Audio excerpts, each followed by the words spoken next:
이때 하늘에서 음성이 들립니다. 너희는 저의 말을 들으라.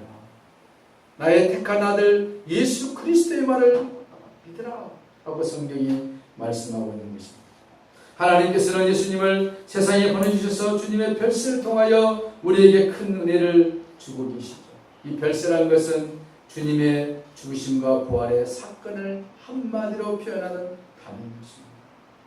우리말로 별세라는 것은 두 가지 뜻이 있다고 해요. 하나는 뭐냐면은 떠날 별자 세상 세상, 세상을 떠나는 것입니다.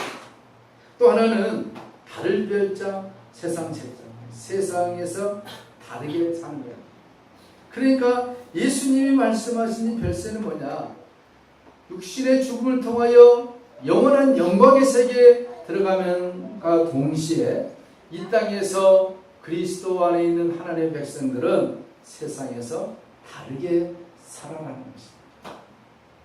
예수 믿지 않는 사람들과 똑같이 산다면 그게 어찌 별세의 신앙이 되겠습니까? 다르게 살아라. 하나님을 믿는 자녀다운 삶을 살아가는 것입니다. 예수님께서 십자가에서 죽으심으로 부활하셨고 승천하셨고 하나님 우편으로 가셨습니다. 그러므로 예수님의 별세는 죽는 별세를 통하여 다른 영의 세계, 영광스러운 세계를 약속하고 있다는 것을 성경이 말씀하고 있습니다. 예수님께서 이 세상에 오신 것은 이 세상에서 영원히 살기 위함이 아니라 이 세상을 별세시키러 온 것입니다.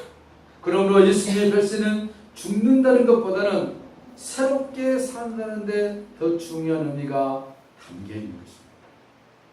그렇습니다. 우리가 예수님 안에 있으면 우리의 삶이 새로운 삶이 된다고 성경이 말씀하고 있는 것이죠. 그런데 문제는 우리가 별세를 해야 되는데 세상과 다르게 살아야 되는데 육신이 있는 동안 어떻게 살아야 할 것이냐, 그 방법을 성경이 말씀하고 있는데 그건 무엇이겠습니까? 오늘 누가복음 9장 23절에 누구든지 나를 따르든 자기를 부인하고 자기 십자가를 날마다 지라. 십자가인 것입니다. 주님이 말씀하신 별세는 십자가 없이는 완성될 수가 없는 것입니다. 십자가 없이는 별세의 참된 진리의 길을 알 수 없다는 것입니다. 예수님을 따르는 것은 제자의 길입니다. 제자의 길은 무엇입니까? 배우고 담고 본받고 행하는 것입니다. 이게 제자의 길. 우리가 한국교회 제자훈련 많이 들었습니다. 제자훈련. 무엇에 대한 제자훈련이냐? 예수님을 닮아가는 것입니다. 이것은 학습이 아니고 구호가 아니고 이론이 아니고 이것은 뭡니까? 삶인 것입니다.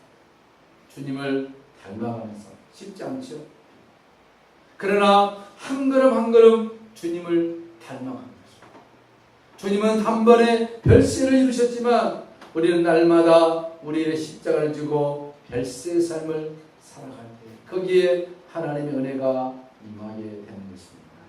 별세 은혜는 크게 세 가지 우리가 생각해 볼 수 있는데 세상과 우리가 다르게 살면 무슨 은혜가 우리에게 오느냐? 변화인 것입니다. 기도하실 때 용모가 변화되고 그의 옷이 휘어져 광채가 나더라. 영광스러운 변화를 말씀하고 있는 것입니다. 여러분, 이 세상은 변하고 있습니다.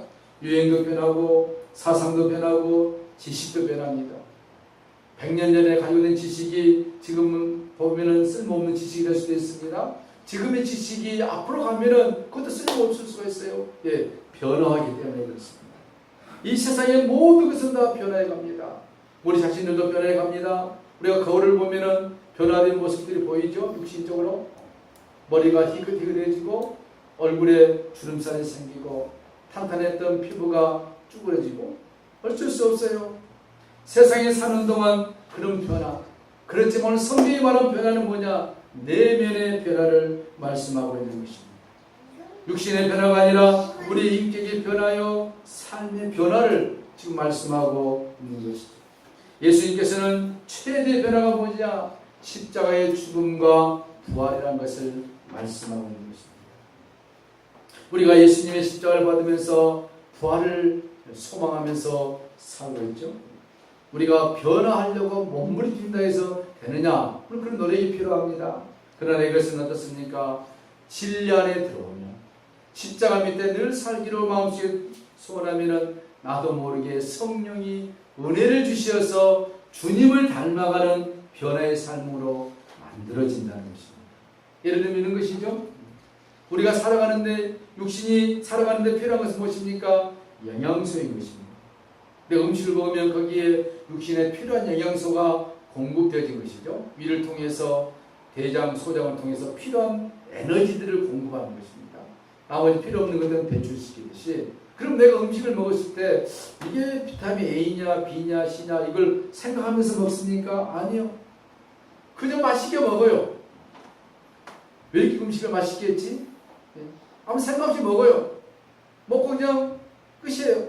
그런데 들어오고 나면은 내 안에 내면에서 이 장기들이 이제 열심히 일을 하면서 필요한 영양소들을 뽑아내서 내 육신이 활동하도록 만든 것처럼 우리가 하나님의 말씀 안에서 살아가면 십자가 밑에 날 죽이고 주님을 닮아가기 원합니다 라는 마음과 믿음이 있으면 그 다음에 누가 역사하느냐? 내가 몸부림쳐서 주님을 닮아가지는 것이 아니라 그 다음에 진리의 말씀 내가 받아들이고 인정하고 사모하면은 그 다음에 보이지 않는 성령의 역사가 나타난다는 것입니다. 우리가 해야 할 건 무엇입니까? 음식을 먹어야 돼요. 배가 고픈데 배고파라고 있으면 안 되고 무엇인지를 먹어야 돼요. 먹고 나면은 이것이 영양이 되듯이 하나님의 말씀을 먹는 것입니다. 듣는 것입니다. 기도하는 것입니다. 그 이유는 이제 성령께서 역사하셔서 변화의 사람으로 만들어주십니다. 내가 하나님의 자녀답게 다르게 살면 이 변화의 은혜가 우리에게 임한다는 것을 성경이 말씀하고 있는데 그 변화가 되어지면은 이것은 한순간에 되지 않습니다. 그래서 성경이 말합니다. 날마다 데일리 날마다 자기의 십자가를 져라. 인격이 변화되는 것은 한순간에 결코 이루어지지 않습니다. 우리의 인격이 변화되기 위해서 우리 때로는 어려운 일도 당합니다. 고통도 당합니다. 눈물도 흘려야 됩니다. 그걸로 끝난 것이 아니라 그런 요소들을 통하여 하나님께서 우리 인격을 만들어 가십니다. 누구의 인격으로요? 예수님 닮는 인격. 이렇게 닮아져 가면은 끝난 것이 아니라 그 다음에 영광의 은혜를 우리들에게 부어주십니다. 오늘 영광 중에 따라서 장차 예수님께서 예루살렘에서 별세하실 것을 말씀하셨어요. 여러분 영광을 헬라어로 발음이 좀 그러는데 독사랍니다. 독사. 헬라 발음이 독사인데 이게 영광이에요. 그러니까 하나님의 영광을 위해서 살면 진정한 영광이 되지만 자기의 영광을 취하면 이 동물 독사처럼 희한하게 변해요. 우리가 예수님의 품을 닮아가면 하나님이 이 땅에서 우리들에게 영광의 은혜로 덧입혀 주실 뿐만 아니라 주님의 나라의 영광스러운 자로 바꿔진다는 것입니다. 그래서 예수님께서 십자가의 죽음을 앞두고 요한복음 12장 23절에 이렇게 말씀했죠. 인자가 영광을 얻을 때가 왔다. 한번 생각해 볼까요? 저 천국 그 자체에 계신 하나님께서 인간의 몸을 입고 이 땅에 오신 것 자체가 얼마나 힘든 일이겠습니까?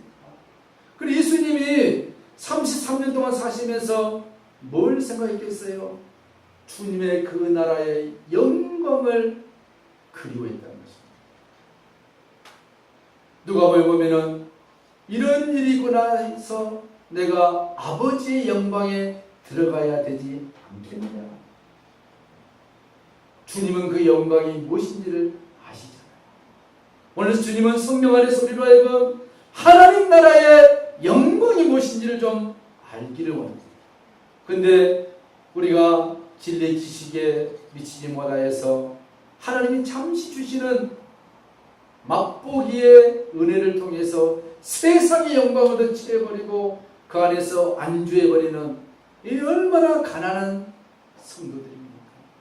하나님 복을 주시고 은혜를 주시고 잘되게 하시면 그것이 전부인 것처럼 이 세상에서 영광을 받아버리려고 하는 어리석은 것, 주님은 그것이 아니라 주님의 나라의 영광이라는 것입니다. 별세의 은혜는 무엇입니까? 이 땅에서뿐만 아니라 하나님 나라의 영원한 영광이 우리에게 있다는 것을 말씀합니다. 마지막으로 이 별세로 나가면 우리가 변화되고 하나님의 영광이 임하면 우리의 삶에 하나님의 기쁨과 소망과 감사의 은혜가 있게 하신다는 것입니다.